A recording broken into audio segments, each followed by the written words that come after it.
ఆవకాయ మామిడికాయ తొక్కు చేశాను కదా, దాంతో ఇప్పుడు వేడి వేడి రైస్ వేసుకొని టేస్ట్ ఎలా ఉంది చూస్తాం. మీరు కూడా రండి, ట్రై చేస్తాం.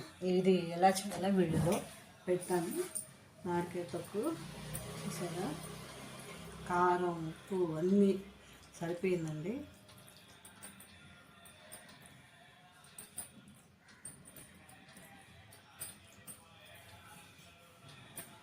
కొద్దిగా నెయ్యి వేసుకొని ట్రై చేద్దాం.